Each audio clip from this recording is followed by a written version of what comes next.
Dans cette vidéo, je vais vous présenter les 5 erreurs à ne pas commettre en prospection en 2024. Ces leçons sont tirées de plus d'1 million de cold email envoyés cette année pour nous-mêmes ainsi que pour nos clients. Pour ceux qui ne me connaissent pas, moi c'est Othman, je suis le fondateur de Scale by Metrics, une agence de génération de leads B2B et d'acquisition client. Et mon objectif avec ces vidéos, c'est de documenter chaque semaine ce que l'on apprend au sein de l'agence lorsque l'on pilote les campagnes d'acquisition de nos clients. Donc sans plus attendre, rentrons dans le vif du sujet. Donc l'erreur numéro 1 est liée à la personnalisation. Donc je vous vois venir, vous pensez peut-être que je vais vous dire qu'il faut absolument personnaliser votre message, que le message générique ne fonctionne pas. Eh bien, pas exactement. Parce que oui, un message générique pour tout le monde est une erreur en 2024. Cependant, chercher à personnaliser son message à chaque interlocuteur est une erreur encore plus grosse à mon avis.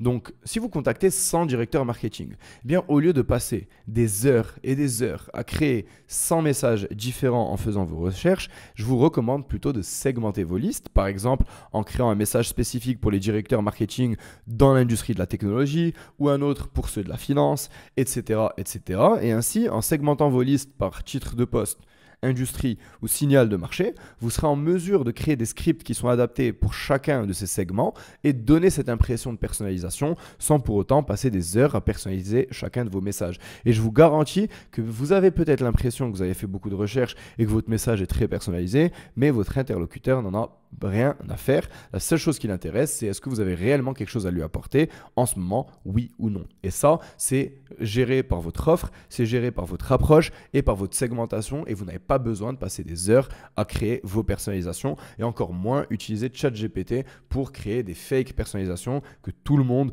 considère bancales sur votre marché et que quelqu'un sur YouTube vous a convaincu de faire pour augmenter les performances de vos campagnes. Erreur numéro 2. Ne pas valider les emails de sa liste de prospects. Donc, si vous ne validez pas les emails de votre liste, ce qu'on appelle le taux de rebond sera trop élevé et vous ruinerez la délivrabilité de votre nom de domaine. Lorsque vous scrapez des adresses email ou que vous achetez du database les adresses email de vos interlocuteurs, certaines d'entre elles ne seront pas valides, bien que l'outil vous garantit que ces adresses sont bel et bien valides. Eh bien, tout simplement, c'est dû au fait que certaines personnes changent de travail, changent de poste au sein de l'entreprise, certaines entreprises font faillite ou changent de nom de domaine et ainsi les adresses sont obsolètes. Et si jamais votre taux de rebond, donc le nombre d'emails que vous avez envoyés à des adresses qui ne sont tout simplement pas valides, est supérieur à peu près 3-4%, vous allez commencer à être restreint et bloqué par des fournisseurs de messagerie tels que Google et Outlook. Il faut donc utiliser des outils tels que Million Verifier ou App Bouncer et ne faites surtout pas confiance aux plateformes ou aux vendeurs de mails qui prétendent que leur liste est valide. Il faut toujours vérifier par vous-même vos adresses avant le lancement de vos campagnes. Je vous laisse dans la description un lien vers Million Verifier qui est l'outil que l'on utilise en interne chez Scale by Metrics afin de valider nos adresses avant le lancement des campagnes. Erreur numéro 3, c'est ne pas utiliser l'A/B testing de la bonne manière. Donc un script et une stratégie de prospection, c'est comme une créative publicitaire. Elle peut fonctionner au début, mais elle finira par souffrir de ce qu'on appelle la fatigue publicitaire et cessera de fonctionner lorsque les premières personnes qui seront enclins à acheter auront acheté et que ça va devenir beaucoup plus difficile de faire convertir sur cette créative qui tourne depuis longtemps les nouvelles personnes ou les personnes qui l'ont déjà vue une dizaine de fois. Eh bien, pour une campagne de mail, c'est la même chose. Elle peut fonctionner pendant plusieurs mois, mais vous remarquerez soudainement une baisse de réponse. Et si vous n'avez pas fait d'A/B testing, donc tester différentes variables au fur et à mesure du temps, vous risquez de ne pas avoir une stratégie gagnante sur le moment et donc manquer de leads pendant des semaines jusqu'au jour où vous trouvez une nouvelle stratégie gagnante.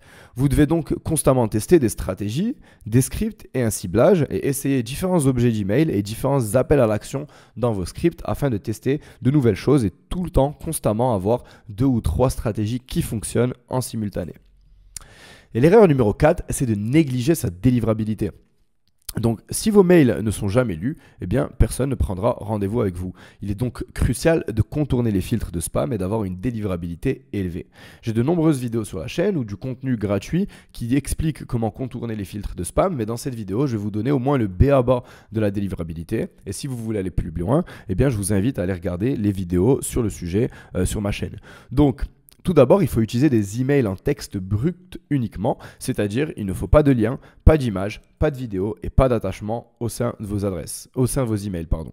De plus, il faut configurer correctement le SPF, le DKIM et le DMARC, sinon vos emails n'aboutiront pas dans l'inbox principale. Si vous ne savez pas ce qu'est le SPF, le DKIM et le DMARC, je vous invite à chercher sur Internet pour en avoir le cœur net ou le chercher sur YouTube.